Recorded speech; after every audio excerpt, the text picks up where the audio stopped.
कोई भी चिकित्सा हम कॉमन चिकित्सा किसी को नहीं दे, मतलब जो भी आता है, कफज आ गया, किसी को बहुत सर्दी खांसी जुकाम हुआ है, हर एक बच्चे को हो बड़े को हो एक ही दवाई, ऐसा कभी नहीं है। उनकी प्रकृति पे बेस्ड ही चिकित्सा होती है। जैसे मॉडर्न मेडिसिन में हम देखते हैं कि सिर दुख रहा है तो डोलो ले लो, का वैसा बिल्कुल भी नहीं। मेरे पास एक लड़की आ रही है, अभी 9th स्टैंडर्ड की है, इतना स्ट्रेस लेती है एग्जाम का कि उस वजह से रात को सो नहीं पाती थी वो है। उसकी वजह से उसका पीरियड्स इतना इरेगुलर है कि जितना जरूरी नहीं है उसको उतना रक्तस्राव हो रहा है।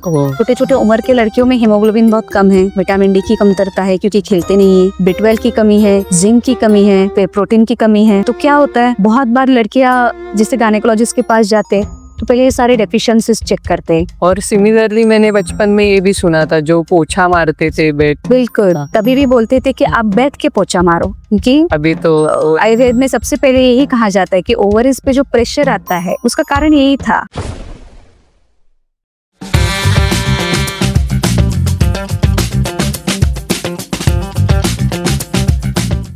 नमस्ते दोस्तों, आज के पॉडकास्ट में हमारे साथ जुड़े हैं एक अनुभवी आयुर्वेदाचार्य वैद्य अश्लेषा आशीष गोखले। आज हम उनसे जानेंगे साधारण भाषा में आयुर्वेद मतलब क्या है, महिलाओं का स्वास्थ्य, PCOS, स्ट्रेस और कई ऐसे महत्वपूर्ण विषयों पर चर्चा करेंगे। तो आइए स्वागत करते हैं डॉक्टर अश्लेषा को। नमस्ते दीदी। नमस्ते, स्वागत है आपका आज के पॉडकास्ट में। धन्यवाद।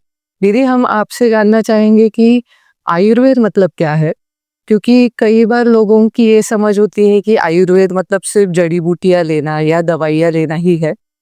तो आपका इस पे क्या कहना होगा?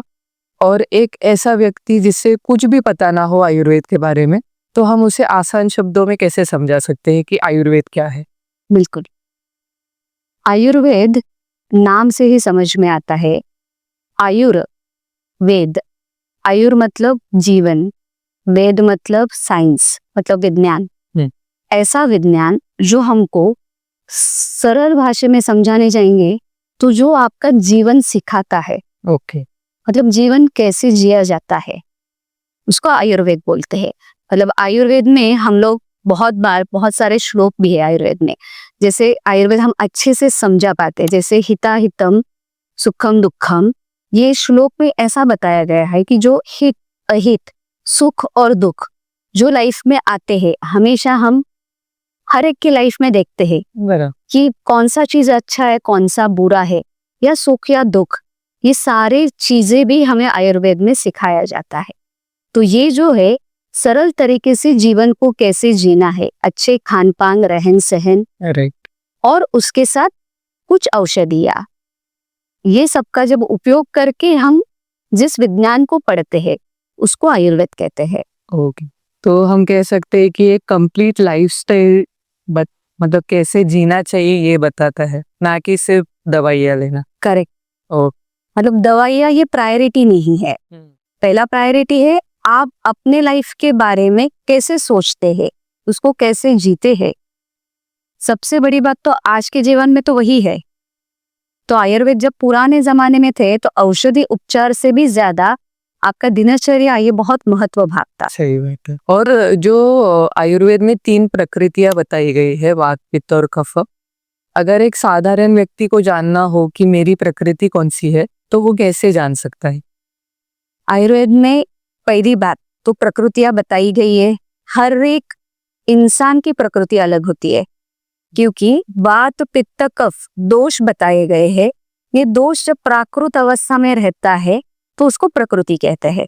तो हर एक इंसान का व्यवहार, उसका चलन वलन कैसा रहता है, कैसा बोलता है, कैसा दिखता है, इन सभी बातों पे ये प्रकृति निर्भर होती है। तो प्रकृति जो होती है वो जन्मजात हम लेके आते, जैसे बॉर्न बाय बर्थ जो होता है उसको प्रकृति कहते हैं। जैसे हम बोलते हैं कि हेरिडेटरी ये पापा के जैसे है या ये मम्मी के जैसा है, तो वो जो कहते हैं उसी को आयुर्वेद में प्रकृति बोलते हैं। अभी प्रकृति, अगर पित्त प्रकृति वाला इंसान है तो प्रकृति में हम एक सहजते से देख पाते हैं, बहुत गुस्से वाला इंसान है तो हम यूजुअली बोलते हैं पित्त वाला होता है। कोई इंसान जो होता है कि थोड़ा आलसी होता है, अगर हम बोलते कि थोड़ा लाइट लगा दो, आप ही लगा दो ना, मम्मी ही बोल देता है, बैठे बैठे ही उसको सब चाहिए रहता है, पानी लाके दे दो मम्मी, कंटाला आ रहा है, ये बोलने वाला कफ प्रकृति वाला होता है। वात वाला होता है, वो बोलता है कि अगर उसको हमने, बहुत लोगों के बीच में बैठे हैं हम लोग और किसी ने बोला कि चलो पंखा चालू कर दो, तो पहले उठ के जाने वाला वात वाला रहता है। ओके। तो ऐसे हम सहज से जो देख पाते हैं, आम जनता में हम देखेंगे तो हम बोल सकते हैं कि ये वात वाला है, ये पित्त वाला है, ये कफ वाला है।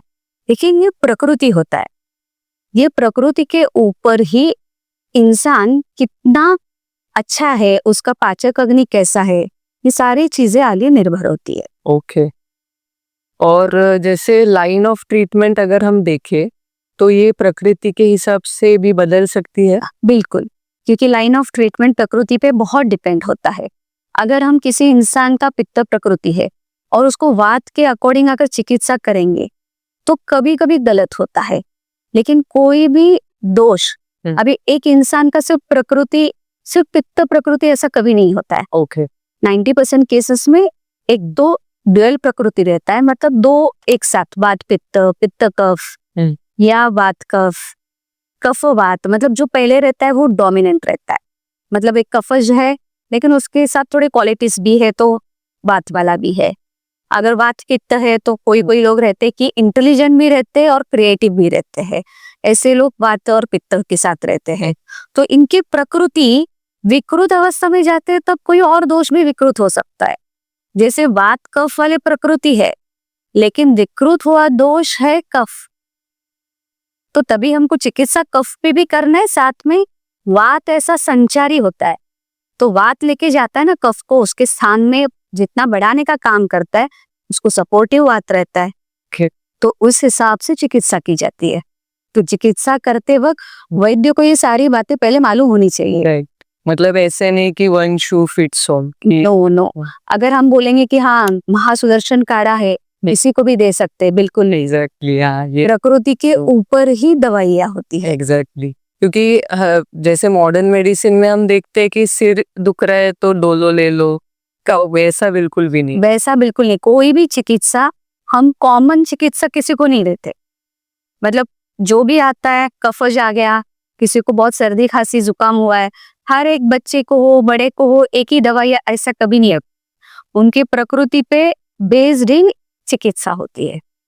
वो सबसे पहले प्रकृति ही देखना है, उसके बाद उनकी विकृति कौन सी ज्यादा है, कौन से दोष ज्यादा है, और उसके ऊपर उनका पाचक अग्नि कैसा है, ये सारे बातें देखकर ही चिकित्सा की जाती है। तो बहुत इंटरेस्टिंग है।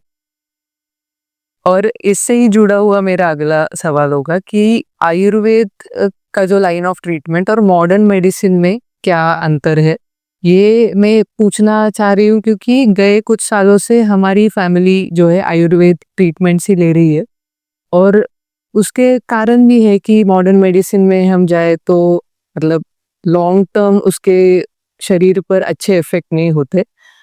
पर जब हम ये दूसरों को समझाने की कोशिश करते हैं तो उनका एक कहना होता है कि आयुर्वेद बहुत समय लेता है ट्रीटमेंट पूरा होने के लिए या इफेक्ट दिखाने के लिए। तो इस पर आप क्या कहना चाहोगे? मेरे मुताबिक तो कोई भी पैथी गलत नहीं है, सभी पैथी अच्छे हैं, चाहे आयुर्वेदिक हो, एलोपैथिक हो या होम्योपैथिक, कोई भी हो। चिकित्सा पद्धति सब में अलग है।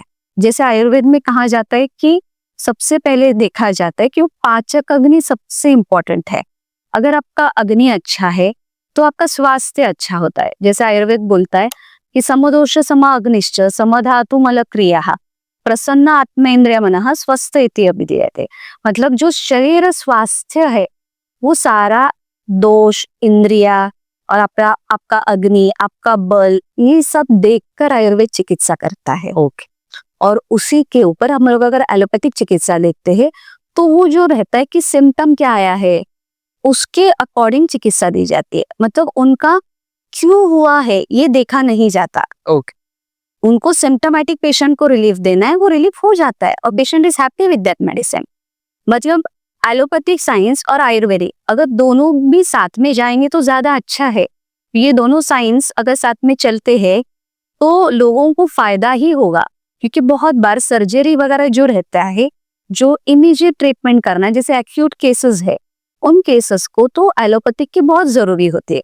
लेकिन उसके बाद रिकवरी में जो आपको मदद करेगा वो थोड़ा आयुर्वेद करेगा मदद, क्योंकि आयुर्वेदिक के साथ आप आहार, आपका खान पान संभाल सकते हैं। तो वो संभालना और दिनचर्या अच्छे से फॉलो करना, उससे आपका क्या होगा, चिकित्सा भी अच्छी हो जाएगी। लेकिन बहुत लोग क्या करते हैं, सिर्फ एक ही चिकित्सा को फॉलो करते रहते हैं। ऐसा ना करके अगर दोनों चिकित्सा हम साथ साथ कर सकते हैं तो बहुत अच्छी बात होती है। सिर्फ हमको देखना है कि डोसेज क्या दिया जाता है, कितना दिया जाता है, कब दिया जाता है, उस हिसाब से कोई भी क्रॉस कनेक्शन ना हो, ऐसे देख के अगर हम कर पाएंगे तो ज्यादा अच्छा है। आयुर्वेदिक का मूल क्या है कि वो जड़ से निकालता है। राइट। रोगों को देखने का तरीका कैसा है कि हमको जड़ से निकालना है। उदाहरणार्थ अगर एसिडिटी है, समझो अगर मेरे पास कोई पेशेंट आता है, वो बोलता है कि एसिडिटी है, तो एलोपैथिक में कैसे हम एसिडिटी का कोई दवा लिख देते हैं तो एसिडिटी इमीडिएट रिलीफ हो जाता है। कोई बोलता है जलन हो रहा है तो चलो दवाई लिख दिया, एसिडिटी कम हो गया। लेकिन आयुर्वेद क्या सोचता है, क्यों हो रहा है, किस लिए हो रहा है, कारण ढूंढने का प्रयत्न होता है। जैसे कारण मिलता है कि कोई रात्रि जागरण करना है, मतलब रात का काम है, रात का ड्यूटी है, तो फिर उसका जो रहन सहन है उसके वजह से शरीर में पित्त बढ़ रहा है, बराबर, या रात को जागते वक्त कुछ खा रहा है, वो भी गलत होता है। रात को बहुत देरी से खाना खा रहा है या बहुत स्पाइसी खाना खा रहा है, तो ये सारे जो चीजें है आपके ऋतु के अनुसार भी नहीं है। अगर अभी गर्मी का सीजन है, अभी जाके स्पाइसी खाना खाओ तो आपको जलन ही होने वाला है। तो जब हम ये कारण नहीं करेंगे तो एसिडिटी नहीं होगी। और यही चीजें अगर लॉन्ग टर्म चलता रहा तो वो बीमारी में तकलीफ हो जाता है। तभी हम लोग बोलते हैं कि इमीडिएट रिलीफ चाहिए तो आप एंटासिड ले लो। लेकिन आयुर्वेद कहता है कि एंटासिड ठीक है इमीडिएट रिलीफ के लिए, लेकिन उसका कारण ढूंढ लो। एग्जैक्टली।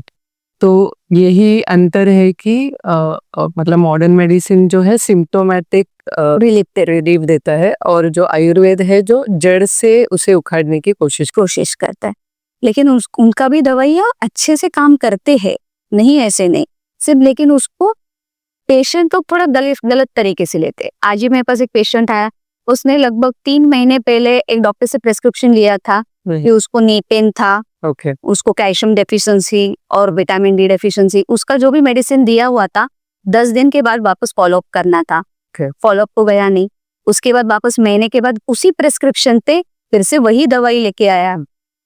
तो ये चीजें जब लोग करते हैं तो वो गलत होता है। उसी के साथ आयुर्वेद के साथ भी ऐसे ही करते हैं।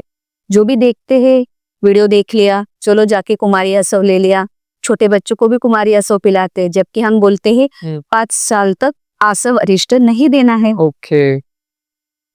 तो ये चीजें जो खुद के मन से करते हैं वो नहीं करना चाहिए। किसी भी डॉक्टर वैद्य के साथ प्रॉपर सलाह के साथ औषधोपचार करना चाहिए। राइट। तो कोई भी पैथी हो ये खुद से कभी भी चिकित्सा नहीं करनी चाहिए। अभी हम देखते हैं हमारे यहाँ पे किसी भी मेडिकल में जाओ, आप दवाई मांगो आपको तुरंत मिल जाती। लेकिन वही आप बाहर के देश में जाओ, नॉर्मल आपको पैरासिटामोल गोली भी कोई नहीं देता है। राइट। मतलब आपको वहाँ पे डॉक्टर से मिले बिना कोई भी दवाई उपलब्ध नहीं होती। तो ये बहुत सही है। राइट। और दीदी हमारे देश में प्रोटीन इंटेक के बारे में उतनी जागरूकता नहीं है। जैसे मेरे कुछ फ्रेंड्स रिसेंटली स्वीडन से आए थे, तो वो कह रहे थे कि वहाँ पे प्रोटीन हम मतलब हमारे जितने शरीर जितना वजन हो तो उस हिसाब से हम उतना ग्राम प्रोटीन खाते हैं। फॉर एग्जांपल मेरा 80 किलो वजन है तो मैं 80 ग्राम प्रोटीन मैंने खाना चाहिए। पर हमारे यहाँ पे ऐसे होता है कि पेट भर गया तो हो गया, मतलब एक सूखी सब्जी हो गई, दाल खा ली, रोटी खा ली और राइस खा लिया, पेट भर गया, हो गया। तो इस पे आप क्या कहना चाहोगे? इस पे तो बहुत सारे बातें हैं। मतलब हमारे वजन के हिसाब से प्रोटीन खाना है, ये बात तो सही है, गलत तो नहीं है। लेकिन हमारे भारत देश में, अगर हमारे देश में देखने जाए तो पहले हम जैसे खाना खाते थे वैसे अब बिल्कुल खाते नहीं हैं। जैसे पहले हमारा खाना कैसे होता था, हमारे प्लेट में अगर देखने जाए तो 2 तरह की सब्जियां, दाल, दही, छाछ, फिर चटनी, फिर उसके साथ थोड़ा सा सैलड, पापड़, फिर दाल, राइस, चपाती, सब कुछ होता था। तो इसमें जो बॉडी को रिक्वायर्ड प्रोटीन है वो सारे मिल जाते थे। लेकिन अभी हम क्या खाते हैं, डब्बा लेके जाते हैं, हम्म, फिर कोई सब्जी, कोई चपाती खा लेता है, बस कोई भाकरी खा लेता है, तो क्या हो जाता है, हमारा न्यूट्रिशन पूरा नहीं होता है। जब न्यूट्रिशन पूरा नहीं होता है तो क्या होता है, डब्बा में हम ज्यादा क्या लेके जा सकते हैं, रोटी ज्यादा लेके जा सकते हैं, तो नेचुरली क्या होता है, कार्बोहाइड्रेट हम ज्यादा इंटेक करते हैं, तो हम लोग प्रोटीन पे ध्यान नहीं देते। उसी वजह से बीमारियां भी थोड़ी ज्यादा बढ़ रही है। राइट। प्रोटीन का काम क्या है, आपके मसल्स में स्ट्रेंथ रखना, आपके बॉडी बिल्डिंग के लिए, ये सारे बातों के लिए प्रोटीन अच्छा होता है, और आपका इम्यून सिस्टम को अच्छा रखने का काम भी प्रोटीन करता है। लेकिन मेरा एक ये कहना भी रहेगा कि जिसका पाचक अग्नि अच्छा है तो वो कोई भी अन्न पचा सकता है। ओके। अभी हम देखने जाते हैं कि बहुत से केसेस में पाचक अग्नि बिल्कुल भी अच्छा नहीं होता है, क्योंकि उनका व्यायाम नहीं है, या उनका टाइम टू टाइम खाना पीना नहीं होता है, या एक ही समय पे बहुत ज्यादा खा लेते हैं, या नहीं तो फास्टिंग कर लेते हैं। तो सब गलत तरीका जो भी हो रहा है खान पान का, उस वजह से बॉडी में न्यूट्रिशन का अभाव होते जा रहा है, और उस वजह से प्रोटीन की कमतरता ज्यादा दिखती है। Right right. तो यहाँ पे भी हमें जो है रील्स से या यूट्यूब वीडियो से देखकर हम ना करें, और ना डॉक्टर करें, मतलब मेरे मुताबिक तो आपको प्रोटीन खाना जरूरी है, लेकिन वो कौन सा प्रोटीन खा रहे वो भी इम्पोर्टेंट है। मतलब अभी जिसका पाचक अग्नि अच्छा नहीं है, अगर वो उठ के अगर नॉनवेज ज्यादा खाता है ओके। या एग्स को ज्यादा खाता है, तो वो प्रोटीन डाइजेस्ट नहीं होने वाला है। हाँ। लेकिन अगर आप व्यायाम अच्छे से करते हो, एक एक घंटा व्यायाम करते हो, और उसके बाद अगर आप प्रोटीन कंजम्पशन करते हो, तो जरूर आराम से आपका पच जाएगा। ओके। तभी पाचक अग्नि भी अच्छा काम करेगा और आपका डाइजेशन भी अच्छा हो जाएगा। लेकिन अगर ऑफिस जाने वाला बंदा है, वो बोलता है कि मेरे को प्रोटीन खाना है तो मैं खाऊंगा, और जाके बैठा काम कर रहा है, तो वो उसका गलत है, गलत है। ओके। तो ये भी हमारे लाइफस्टाइल पर काफी निर्भर करता है। ओके। और दीदी ऐसी कौन सी आदतें हैं, दैनिक आदतें, जो हमें हमारी दिनचर्या में इंक्लूड करनी चाहिए? फॉर एग्जाम्पल, आजकल सभी को पता है कि सुबह उठकर गुनगुना पानी पीना अच्छा होता है, खाना खाने के बाद तुरंत हमें पानी नहीं पीना चाहिए या सोना नहीं चाहिए, ये सभी को पता है। वैसे ही और ऐसी कौन सी आदतें हैं जो हमें हमारे दिनचर्या में इंक्लूड करनी चाहिए? सबसे पहली आदत तो ब्रह्म मुहूर्त पे उठना। ओह, आजकल तो कोई नहीं करता है, तो दिनचर्या का सबसे इम्पोर्टेंट बात तो अभी ब्रह्म मुहूर्त पे उठना ही है। आजकल हम लोग देखते हैं कोई भी 8-9 से पहले उठते नहीं है, ये तो है। उसी के वजह से आपका पूरा दिनचर्या बिगड़ जाता है। उसके बाद बोला गया है कि आप अच्छे से दंत धावन करो, मतलब दांत को साफ करना, आपकी जीभ को साफ करना, अच्छे से तेल मालिश करो नहाने से पहले, जैसे तिल का तेल हो, नारियल का तेल हो, जो भी आपके पास घर में उपलब्ध हो, ऐसे तेलों से मालिश करो, मतलब आपकी स्किन का जो रूखापन है वो कम हो जाएगा। और उसके बाद आप अच्छे से गर्म पानी से नहा लो। नहाने के बाद जो भी पूजा करता है उसको पूजा कर लो। पूजा करने के बाद जो भी आपका ब्रेकफास्ट निहारी होगा उसको कर लो। तो वो करते वक्त याद रखना है कि कोई कोई लोग सुबह उठते गुनगुना पानी थोड़ा पी लेते हैं, लेकिन वो कितना पीना है वो भी इम्पोर्टेंट है। मतलब वो थोड़ा ही पियो, आधा ग्लास पियो, उससे ज्यादा नहीं पीना। आजकल तो बहुत सारे डिटॉक्स ड्रिंक्स के नाम पे बहुत सारे लोग कुछ ना कुछ पीते रहते हैं, लेकिन आपके पाचक अग्नि को आपको खराब नहीं करना है, पाचक अग्नि को डिस्टर्ब नहीं करना है। आप ज्यादा पानी पीते हो तो अग्नि बुझ जाएगी, तो उसको भी याद रखना है कि बहुत लोगों को आदत होती है सुबह उठते उठते पूरा एक बोतल भर पानी पी लो, या मैं भी नहीं। हाँ उतना भर के रखते और उतना पी लेते हैं, वो भी नहीं करना है। अब आधा ग्लास गुनगुना पानी पी लो, आपका पाचक अग्नि का काम चालू हो जाएगा। हमको उसको ट्रिगर करना है, ना कि उसको बुझाना है। तो उसको ट्रिगर करो गुनगुने पानी से। उसके बाद आपका, अगर आप वॉक पे जाते हो वॉक करके आ जाओ, फिर आके आपका नाश्ता कर लो, या कुछ भी लाइट एक्सरसाइज कर लो, या प्राणायाम कर लो, योगासन कर लो, जो भी आपको अच्छा लगता रहेगा सुबह के वक्त करो, वो अच्छा रहता है। उसके बाद आपका दोपहर का जब खाना टाइम पे खाना खा लो, वो खाने में जैसे मैंने अभी बोला, वैसे प्लेट में सारी चीजें है कि नहीं देख लो।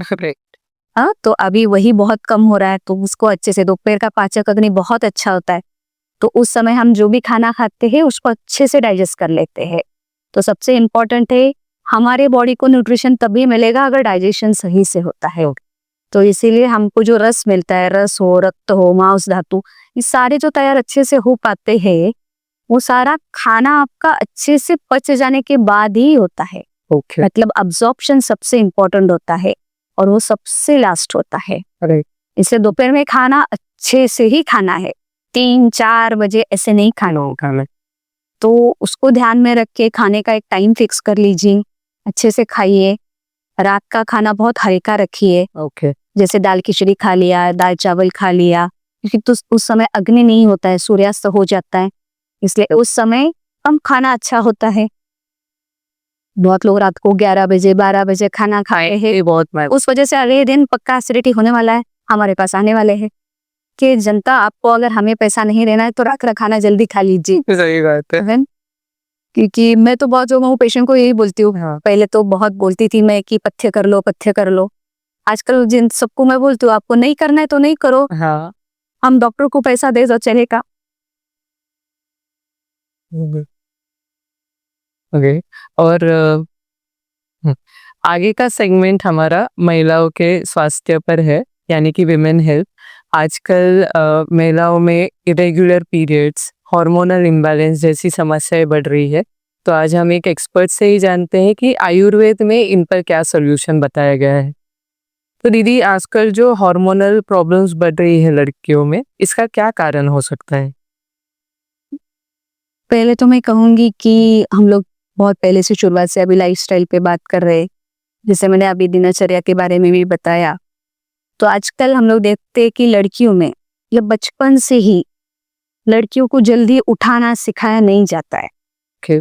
तो पहले से ही लाड प्यार से बढ़ाना चालू कर देते हैं, तो लड़कियां भी आराम से सोते रहते हैं। फिर आजकल कॉम्पिटिटिव लाइफ हो गया है, तो सारे कॉम्पिटिटिव एग्जाम्स आ गए, तो लड़कियां बैठे बैठे पढ़ाई करते, अच्छा करते पढ़ाई, बहुत सारी लड़कियां सक्सेसफुल भी हो रही है अच्छे से। लेकिन इस सभी के बीच में एक बात भूल रहे हो लोग कि हम जो पहला काम करते थे, लड़कियां जब छोटी थी तो पहले छोटी बच्चियों से भी हम घर का काम करवाते थे। वो लेकिन अच्छा था, उनके लाइफस्टाइल के लिए अच्छा था, उनके मेंस्ट्रुअल लाइफ के लिए अच्छा था। क्योंकि जब भी साइकिल शुरुआत होती है तो उसके पीछे जो हॉर्मोन्स डेवलप होते रहते हैं, वो सारी चीजें जब होते हैं, शरीर में बहुत सारे बदलाव होते रहते हैं, तो उस समय शरीर को व्यायाम बहुत आवश्यक होता है। तो ये सारी चीजें हम माँ होके भी आजकल भूल रहे हैं कि मतलब हमारी मम्मी क्या करती थी या हमारी दादी माँ क्या करती थी। अगर हम दादी माँ से बात करने जाते हैं तो दादी माँ बोलती थी कि सुबह उठ के वो खेतों में काम करने जाते थे। मम्मी भी बोलती थी कि वो स्कूल जाते वक्त 4-4 किलोमीटर 5-5 किलोमीटर चल के जाते थे, फिर स्कूल से चल के आते थे। इतना तो अभी हम चलते भी नहीं है, स्कूल जाने तक भी हम स्कूटर पे जाते हैं। राइट। तो ये सारी चीजें हम भूल रहे हैं। उसके साथ खाने पीने का भी हम बहुत कुछ अभी बाहर का पैकेट फूड हो या कुछ भी खा लेते, मतलब प्रोसेस फूड खा ले रहे, उसकी वजह से हार्मोनल इम्बैलेंस बहुत ज्यादा दिख रहा है। और कॉम्पिटिटिव एग्जाम्स के कारण की वजह से भी मैं बोलूंगी कि लड़कियां आजकल बहुत स्ट्रेस ले रही है। मेरे पास एक लड़की आ रही है, अभी 9th स्टैंडर्ड की है, इतना स्ट्रेस लेती है एग्जाम का कि उस वजह से रात को सो नहीं पाती थी वो है, और उसके वजह से उसका पीरियड्स इतना इरेगुलर है कि जितना जरूरी नहीं है उसको उतना रक्तस्राव हो रहा है। तो हमको सोचना है कि ये तनाव क्यों है, और ये तनाव की वजह से जो कॉर्टिसोल बढ़ रहा है वो पहले के जमाने में नहीं था। क्योंकि पहले लड़कियां बहुत खेलते थे, पहले के जमाने में बाहर जाना, घूमना, खेलना, झाड़ के ऊपर चढ़ो, कितना कुछ मस्ती होता था। लड़कियां तो भूल ही गए सब। बिल्कुल। अभी तो खेलना मतलब बस मोबाइल कर खेलना ही रहे। इसकी वजह से हार्मोनल इम्बैलेंस बहुत ज्यादा दिख रहे हैं। एक तो मेंस्ट्रुअल साइकिल, महावारी बोलते हैं उसको, वो आता ही नहीं है, आता है तो 1.5-2 महीना चालू रहता है। वो माँ भी परेशान, लड़की भी परेशान, ऐसे पेशेंट्स बहुत है अभी, है ना। तो दीदी जैसा आपने कहा स्ट्रेस, तो इस पे मुझे जानबूझकर एक क्वेश्चन पूछना है कि समझो किसी लड़की का डाइट सही हो, वर्कआउट करती हो, पर सिर्फ स्ट्रेस भी क्या पीरियड साइकिल को इफेक्ट कर सकता है? बिल्कुल। कैसे है कि जैसे मैंने बोला खान पान की वजह से भी डिस्टर्ब होता है, तो खान पान की वजह से जो इंसुलिन नाम का हार्मोन है वो डिस्टर्ब होता है। ओके।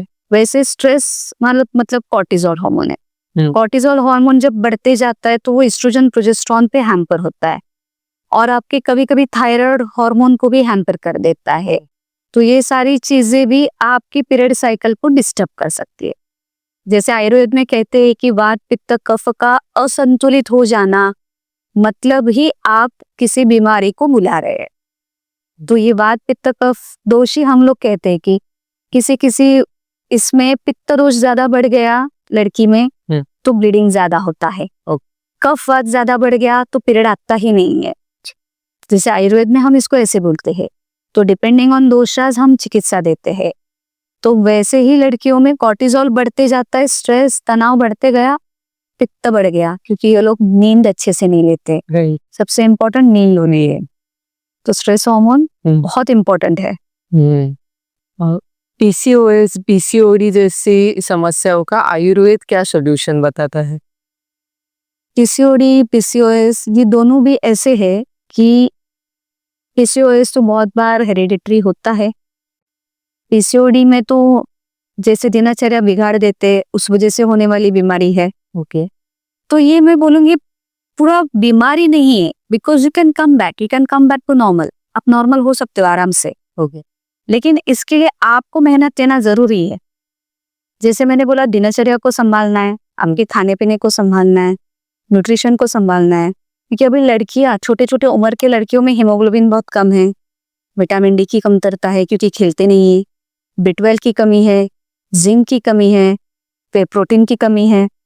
तो क्या होता है बहुत बार लड़कियां जैसे गायनेकोलॉजिस्ट के पास जाते तो पहले ये सारे डेफिशिएंसीज चेक करते हैं, उसके ऊपर जैसे ट्रीटमेंट दिया जाता है, डेफिशिएंसीज ट्रीट हुआ तो पेशेंट अच्छे हो जाते हैं। तो हमारा भी कहना यही है ना आयुर्वेदिक वालों का भी कि आप अच्छे से खाना खाओ जो आपको सप्लीमेंट ना लेना पड़े। राइट।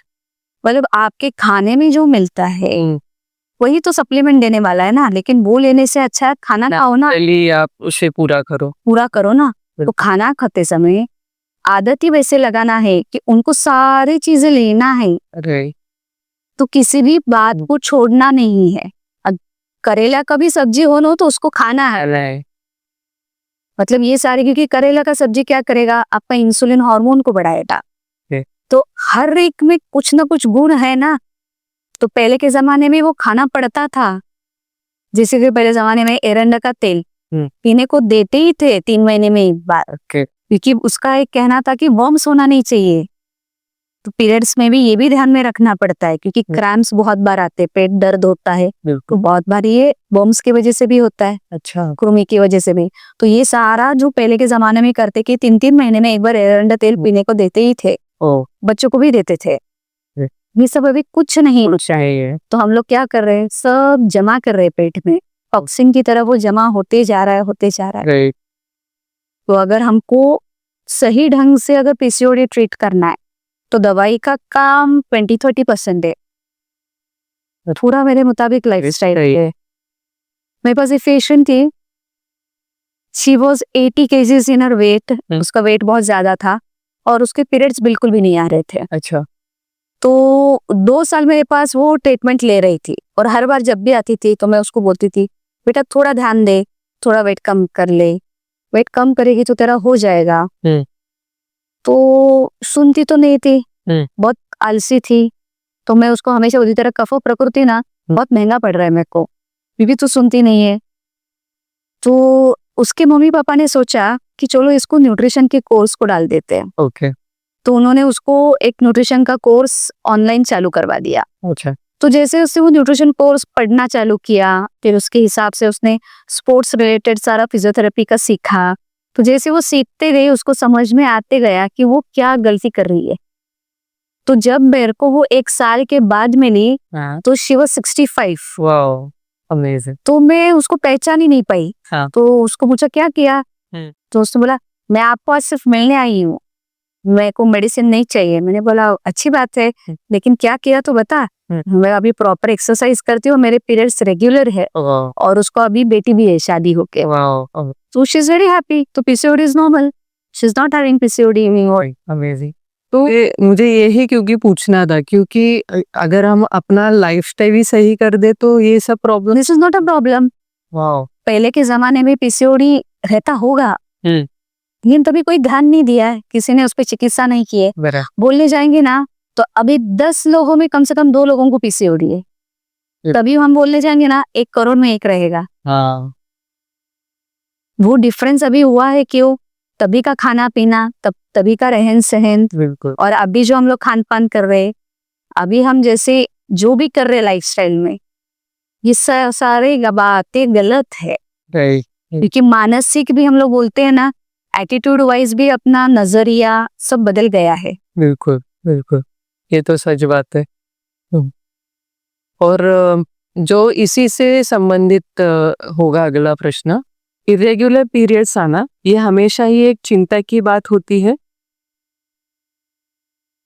हमेशा तो नहीं, क्योंकि बहुत बार लड़कियों का अनियमित पीरियड आना, कभी कभार 2 दिन 3 दिन या ज्यादा से ज्यादा 5 दिन, ओके, इसके बीच में आता रहेगा तो चलेगा। ओके। मतलब समझो किसी को 22 दिन में आता है, किसी को 25 दिन में आता है। पिछली बार मेरे को 25 दिन में आया, इस बार 22 दिन में आ गया, ठीक है, कोई बात नहीं है। लेकिन अगर वो टाइम गैप ज्यादा हो रहा है तो थोड़ा सोचने की बात है। ओके। तो सोचना है कि हम कहीं तो गलत हो रहे हैं। अच्छा। तो तभी आपको वैद्य की सलाह या कोई भी आपके डॉक्टर की सलाह जरूर लेनी चाहिए। ओके। अगला सवाल मैं जानबूझकर पूछना चाहती हूँ कि पीरियड्स के दौरान हमारा आहार कैसा होना चाहिए। ये पहले तो ये आपके पास ऐसे कई केसेस आते होंगे कि पीरियड्स के दौरान स्पेशली बहुत क्रेविंग्स होते हैं, चौका खाने का भयंकर रहता है। तो मेरा पहला प्रश्न तो ये है कि क्या इन क्रेविंग्स की सुननी चाहिए, और दूसरा प्रश्न मतलब कैसा आहार लेना चाहिए इन 4 दिनों में? ये बहुत अच्छा सवाल है, क्योंकि जब हमारे मेंसेस चालू रहते तब हमको बहुत बहुत ध्यान देना होता है। पहले के जमाने में हम बाहर बैठते थे, 4 दिन बाहर बैठते थे, तब हमको सात्विक अन्न दिया जाता था, गरम गरम खाने को दिया जाता था, तीखा कुछ नहीं देते थे। बोलते थे कि बाहर बैठने वाले तो ये सब खाना नहीं है। अच्छा। तो उन लोगों को थोड़ा अलग खाना दिया जाता था, गरम ही दिया जाता था, लेकिन ज्यादा से ज्यादा कम तीखा, कुछ स्पाइसी नहीं दिया जाता था। वो लोग पूछते थे अरे वो भजिया बनाए है तो देना ना, तो बोलते थे नहीं आपको नहीं खाना है। ओके, ये मुझे आज पता। तो ऐसे बोलते थे ना उस समय। उसका कारण क्या था कि उन दिनों में 4 दिन आराम करना बहुत जरूरी होता है। 4 दिन आपके बॉडी को रेस्ट आवश्यक होता है। खान पान में आपको मतलब नॉर्मल सात्विक करना, ओके। जैसे हम लोग गरम गरम दाल चावल खा लिया, गरम सूप पी लिया, ये सब खान पान में होना चाहिए। स्पाइसी नॉनवेज बहुत सारा होटल का खाना या ब्रेड पाव स्टफ खाना, ये सब नहीं करना है। अच्छा। और बहुत बार पीरियड आने के पहले भी नहीं करना है। ओके। नहीं तो आपको पेट दर्द भी बहुत ज्यादा करेगा। अच्छा। मतलब ये सारे बातों को ध्यान में रखना जरूरी है। बल्कि उसी दौरान ऐसे सब खाने की ज्यादा मन करता। अगर आप ना पहले से ही दिनचर्या अच्छे से रखेंगे, आपका हमेशा एक रूटीन लाइफस्टाइल है, स्पाइसी खा लेते कभी कभार खा लेते, ऐसा अगर आपके लाइफ में रहेगा तो अच्छा रहता है। आपको पीरियड के वक्त कुछ दर्द नहीं होता है, कुछ प्रॉब्लम नहीं होता है, क्रेविंग्स भी नहीं होता है। क्रेविंग्स आता ही क्यों है? कहीं तो आपको हार्मोन्स डिस्टर्ब्ड है ना, इसलिए तो क्रेविंग होता है ना। अभी फॉर एग्जांपल समझो कोई डायबिटिक पेशेंट है तो उसको मीठा खाने का ही क्रेविंग होता है ना। बराबर। क्यों होता है? कभी देखिए उसका इंसुलिन हार्मोन ही डिस्टर्ब्ड है, तो उसको क्रेविंग उसी बात का होता है ना। हम छोटे बच्चों को बोलते हैं ना कभी कभी ये नहीं करना बेटा, तो वो क्या करता है वही चीज, तो उसी को तो हम बोलते क्रेविंग्स। हम जिस बात को नहीं खाना बोलते हैं उसी चीज को खाने का मन करता है। हाँ, राइट।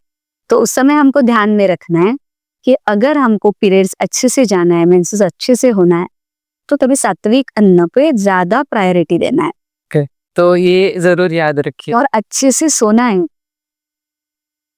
कभी रात को जागते नहीं बैठना है ना, कोई मूवी देख लिया, आराम ही करना है ना तो मूवी देख लिया, नहीं। एग्जैक्टली इसी से आराम करना है तो आराम ही करना है, ऐसे नहीं कि टीवी देखते हुए आराम।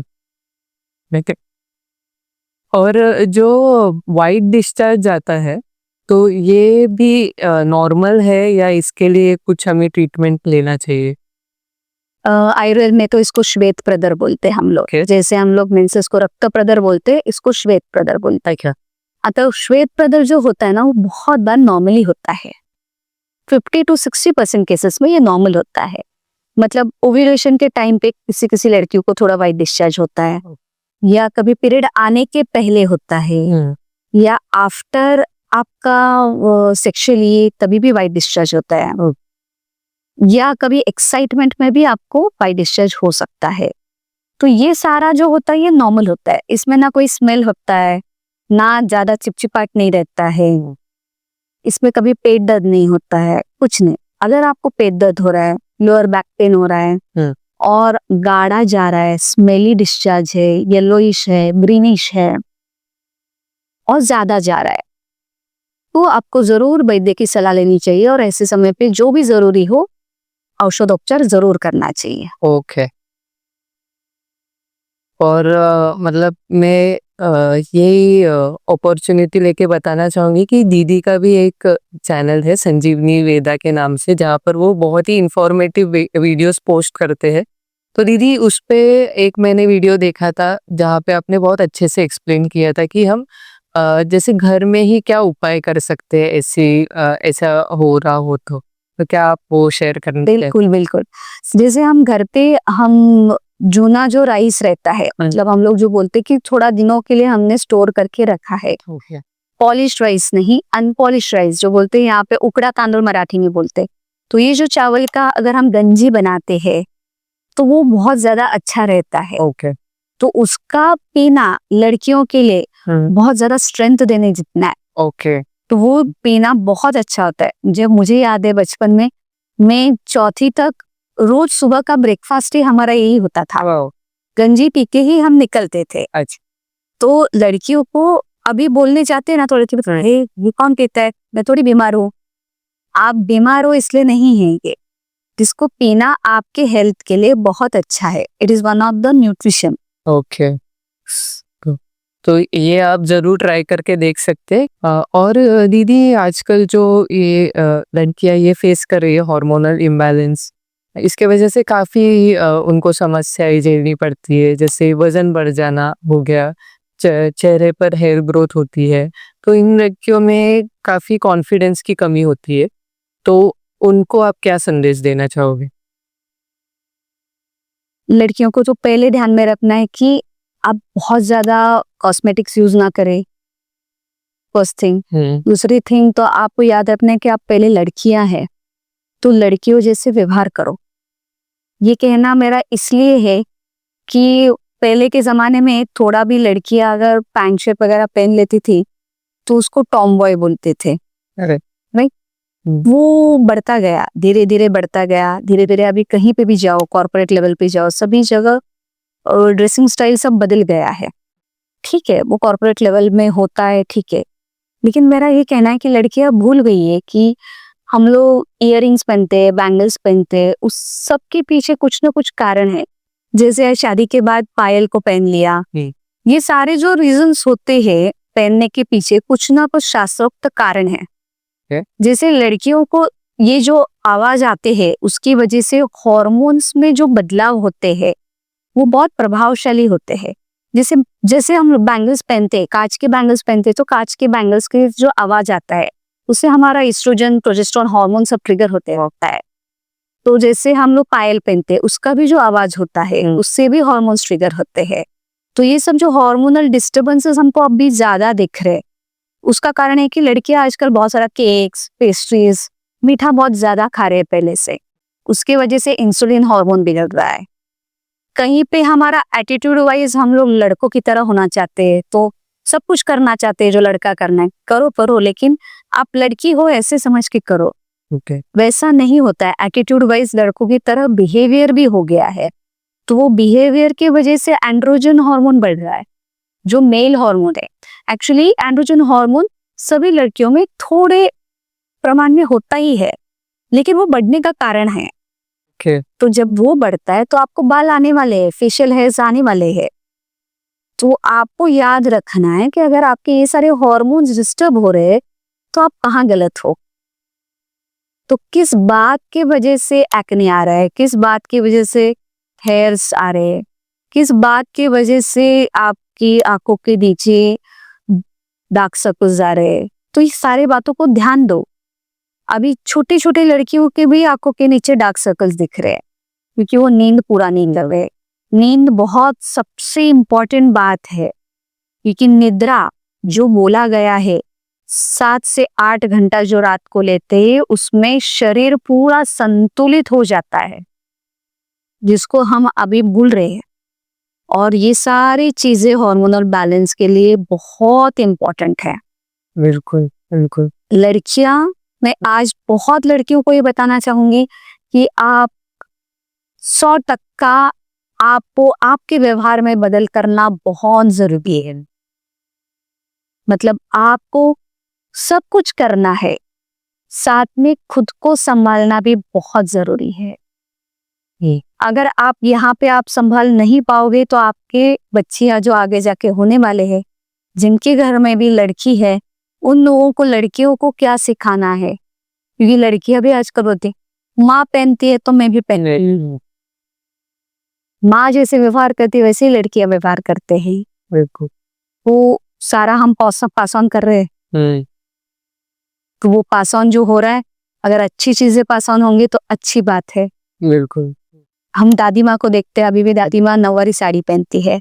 नौवारी साड़ी क्यों पहनते हैं, उसका भी कोई कारण था, क्योंकि पहले के जमाने में नीचे झुक के खाना परोसा जाता था, उस वजह से नेचुरली ओवरिज पे प्रेशर आता था, तो पीरियड्स रेगुलर रहते थे।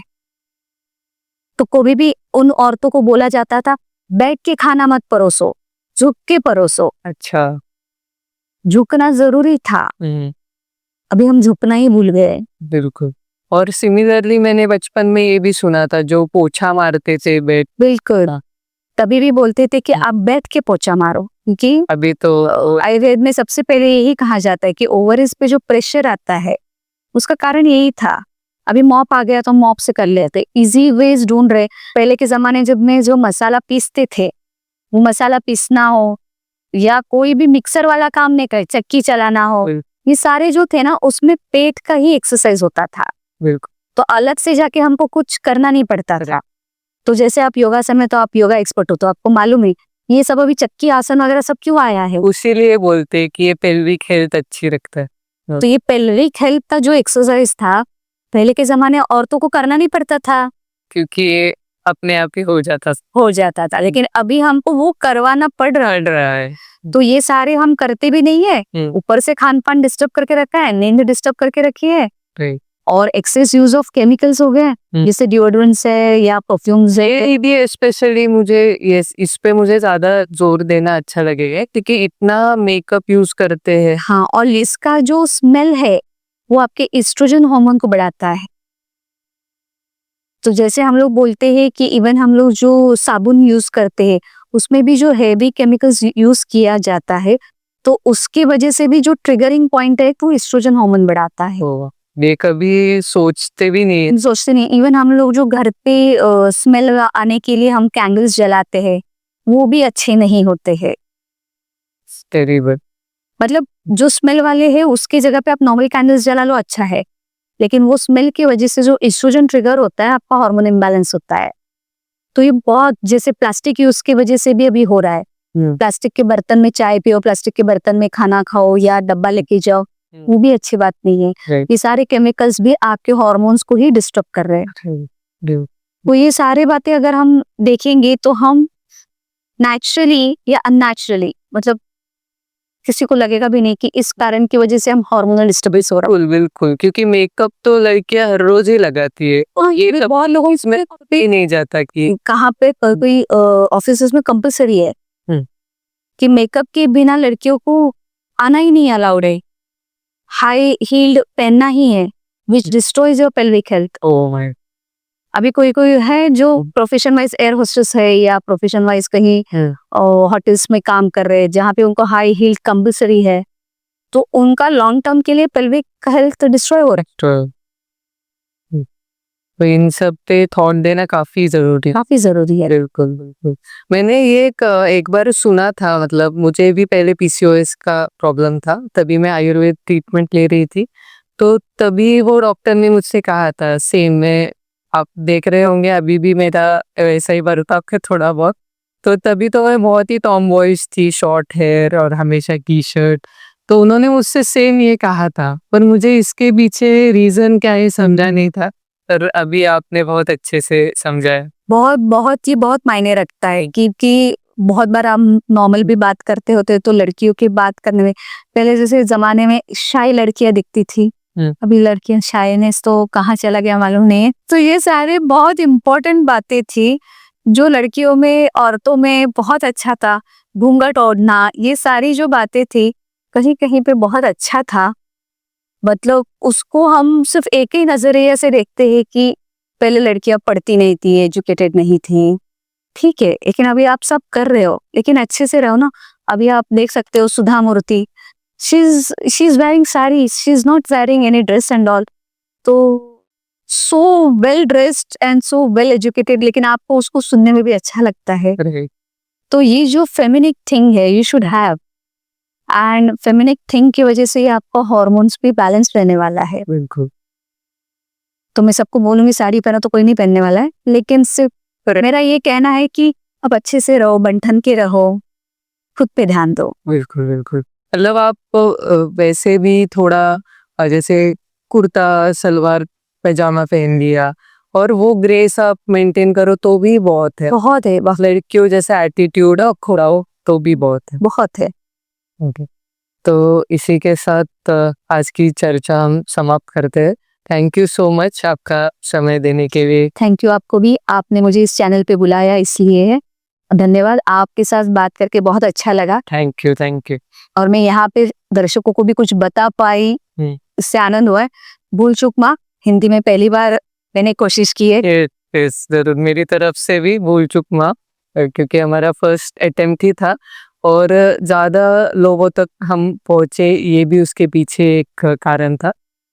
और जैसे आपने आज सुना, दीदी ने बहुत ही सुंदर तरीके से बताया कि ये जो भी आजकल हेल्थ इश्यूज हो रहे हैं, हार्मोनल इम्बैलेंस हो रहा है, ये एक लाइफस्टाइल डिसऑर्डर है हम कह सकते हैं। अगर आप अच्छे से वर्कआउट करो, अच्छे से नींद लो, अच्छा खाना खाओ, तो 90% आपके प्रॉब्लम्स वहीं पर ख़त्म हो जाएंगे। अगर आप दवाइयाँ ले रहे हो तो उससे टेम्पररी रिलीफ मिलेगा, पर उसके बाद 2-3 महीने बाद क्या, तो इस पर आप ज़रूर गौर करें। अपने शरीर को स्वस्थ रखें, अच्छे शरीर में ही अच्छा मन बसता है। अगली बार मिलेंगे एक नई चर्चा के साथ। धन्यवाद।